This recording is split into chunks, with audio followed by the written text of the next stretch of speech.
Hi, I'm Michelle, the Irritable Vegan. I'm here to share my vegan low FODMAP journey and hopefully take some of the BS out of IBS. Now today I'd like to share with you some pantry staples and recipes for using up whatever you have to hand.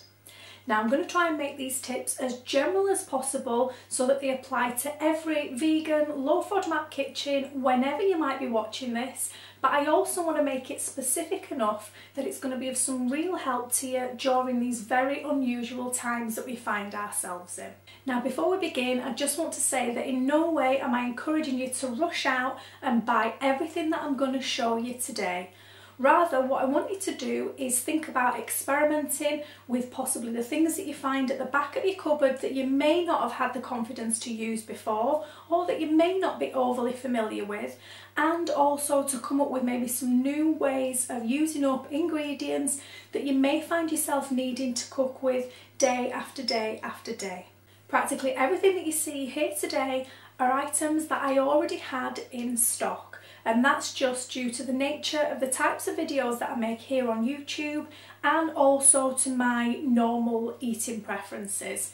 I didn't purposely go out and buy any of these things solely with the intention of making this video, and everything I'm going to show you today are things that I use on a weekly, if not a daily basis. I last visited my local Aldi just over a week ago and I have to say they were fantastically well stocked, and I really do think they're doing a marvellous job. Here in the UK, we've had some strict measures put in place to avoid the likelihood of people panic buying, and I for one am genuinely really grateful for those measures, even though they came a little bit too late in my opinion. So please make sure that wherever you are, wherever you're watching from, you're taking advice from your local government and you're acting accordingly. So with all that being said, let's get into it. Before we get started, I just want to explain a little bit more about how this mini-series is going to work. This was originally filmed as one video but ended up being way too long, so I decided to break it up into sections. Each section will feature different types of pantry staples with low FODMAP tips and recipe ideas for how to make the best of them. I'm hoping to release one section per day for the next week, so by the end of the week we'll in effect have an entire pantry staple tour broken down into sections. By doing it this way, it's going to be much easier for you to find the section that applies to the ingredients that you have available.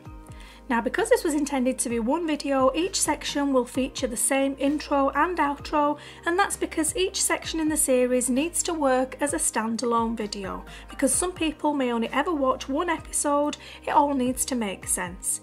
If you'll be watching more than one video in the series, and I really hope that you do, I'll pop a timestamp in the description box so that once you've seen the intro on the first video, you can skip straight to the content on the rest. The only thing that you do need to know is that the video clips playing over this part of the intro will change depending on what we're talking about.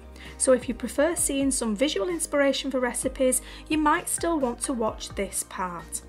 As the series progresses, make sure that you check the description box, because as each video releases I'll be leaving a link to it below, and also the recipes, videos and resources that I link to will change to reflect the ingredients featured each day.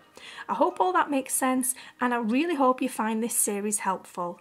And now, let's get into it. So I'm going to touch on some nuts and fats. Now typically for both FODMAP and health reasons, these are usually recommended at very small serving sizes, but for the size that you would typically eat in a serving, they do offer some massive benefits in terms of essential fats, nutrients, calories and protein. So they're definitely something worth including in your diet if you can. They're an absolutely great addition to any meal. They can be sprinkled on everything from cereal to salads, soups and cakes, and the good news is that they last a really long time. Other than cashews and pistachios, most nuts and seeds do have safe servings, albeit that they're usually quite small. Now in terms of low FODMAP, the actual best nut is the macadamia nut. I don't have any here. It's probably the only nut that is actually considered FODMAP free, so it really is a great nut to add to sauces, to make cheeses, to make sauces creamy, and for adding into things like cakes where there's likely to be other FODMAPs present. Unfortunately, macadamias are extremely expensive, so at this point in time, if they are within your budget, you may find that they're probably one of the only nuts that are still left on the shelves because they are expensive. But I unfortunately just don't like them. I don't like the flavour. So another great nut to have in stock is a chestnut, and these typically come in the UK vacuum packed, and they have a really long date on. Now the date on these is best before 2021, but I actually bought these over a year ago, so they do usually have a really long date on them. They've also got a really decent portion size, and these are brilliant in both sweet and savoury dishes. I tend to use them more in savoury dishes, and I've made nut loaves and burgers, and I even made my Christmas Wellington using chestnuts, so they are definitely something that I do always have to hand. Something like a pecan nut has a lovely aroma. These are really particularly nice when toasted. I think they've got quite a robust texture, so they do add a really nice bit of bite to whatever you add them to. I particularly like them roasted and toasted. Sometimes I'll put those along with some bread to make croutons to top a stew or a soup. Pine nuts are incredibly sweet. These are also on the pricey side, but they're a really nice nut for snacking on purely because of how sweet and creamy they are. Obviously you may be familiar with those in pesto, so they're brilliant for making homemade pestos and pâtés. Something like a pumpkin seed. I put pumpkin seeds on everything, salads, soups. I love a sprinkle. It's very rare day goes by that I don't eat a handful of pumpkin seeds. So I always have some of these on the go, and as we can see, I definitely need to top up on those when I can. Something like a chia seed. They're actually really good to have on hand as an egg replacement. So if you grind those up, combine them with water, they make a really gloopy egg type substance that can be used in baking. I think the safe serving size of those doesn't really warrant using them as a chia pudding, but I do usually add them either into porridge, or I also like to add them into overnight oats just for an extra boost. Just for the extra goodness and the protein that they offer, the extra fibre. They are naturally gluten-free, a source of omega-3 and a natural source of protein. But just be aware that all these things do have small safe servings in the Monash app. Obviously then we've got nut butters. This is just a very standard cheap peanut butter. I prefer smooth.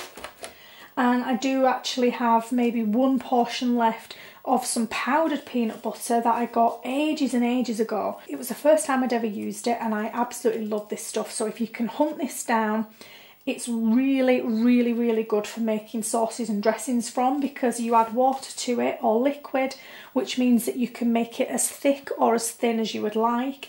You don't necessarily have to add water. You could add milk, you could add vinegar, you could add oil to make it into a nice peanut type dressing. So if you can get hold of any of this powdered peanut butter, I know typically it's online. This was actually from Aldi a very long time ago, but I find this, I actually much prefer working with this in recipes than I do a standard peanut butter. This peanut butter is something that I would probably usually just spoon into porridge or have on something like toast. But if I'm adding it to a recipe, I much prefer the powdered version because I think you have a lot more control over it. Within this range, I am going to include coconut milk. That does have a fairly small serving size of, I think it's 60 grams, but that is really nice for adding into curries, adding into porridges, adding into rice puddings, just to give an extra hint of creaminess. And because it is quite a small portion, I think it works out at about maybe 1/3 of a cup. Don't quote me on that, you will need to check that. Then you combine it with water or combine it with another FODMAP safe milk to take up to the quantities that you need, but you've still got that really rich, creamy coconut taste. If you don't typically use nuts in your cooking, then now might be a really, really good time to experiment with toasting, activating them, sprouting them, and creating your own nut butters. They're fantastic in dressings, sauces, as a snack, and just as something to give a little bit of boost to whatever you're eating. And now, although they're not necessary in the processed form, I do think that oils have a place in cooking, particularly at the minute. They offer flavour, richness, texture and extra calories, all of which may be lacking or maybe reduced currently in the cooking that you're doing. So I do think that these have a really important point to play at the minute. Oils themselves are naturally FODMAP free, plain oils are naturally FODMAP free. Garlic oil is something that is really familiar to most low FODMAPers. If you're not aware, even though you can't have whole garlic, you can have garlic infused oil, and what you're looking for is a clear oil with no garlic pieces or sediment in there. And I use this both for cooking and finishing off a dish, just to give a really strong garlicky hit. That's a fantastic way of adding some extra flavour into your meals. I also really like toasted sesame oil, and this is an interesting one at the minute because it's not something that lots and lots of people are familiar with using. This might be something that you're much more able to get hold of easier than you would currently be a plain or a garlic olive oil. And again, this is fantastic for cooking and finishing. I tend to use this in noodle dishes, in rice dishes, in stir fries, anything kind of Asian or Indian inspired. I really like using sesame oil, as I say, both for cooking and finishing off the dish at the end. It's also really nice mixed with peanut butter, bit of maple syrup, bit of soya sauce, and you've got a delicious dressing, a peanut satay style dressing for noodles. Finally in this category is avocado oil. I didn't have this out, I forgot to get this out, but this is something that again is not incredibly popular, so it is likely something that you may still be able to get hold of, and this is absolutely delicious in salad dressings. And I always add this to my safe serving of avocado to make a guacamole, and it really does help to boost. It really makes you feel like there's more avocado in the guacamole than there really is, because this has got the same flavour and the same kind of fatty mouth feel as using a much bigger portion of avocado. So that's something I particularly enjoy using on salads. It is a little bit pricier than a typical olive oil, but again, it does last a long time. You do only need a really small amount of it, and it is possibly one of the oils that might be a little bit easier to source at the moment. So there you have it. Now I've really tried to make sure that all of these tips apply to your vegan low FODMAP pantry whenever, wherever you're watching this from, but obviously at this moment in time I really hope that these tips are going to serve you well. Please take care of yourself and your family, buy only what you need and what you're realistically going to use over the coming weeks. I think we can all agree that our retail workers at the minute are doing a hell of a job. Please let's not make their job any harder than it needs to be. I'm pretty certain that most of them would much rather be at home, safe and sound with their loved ones. Please reach out to me in the comments below to share your tips with the rest of our little community, and also to ask for any recipe advice, any meal ideas or inspiration that you may need. You can check out the other videos and playlists that I have available. I really think that some of them are going to be useful to you now and in the future. As always, thanks so much for watching, and I'll speak to you soon. Bye!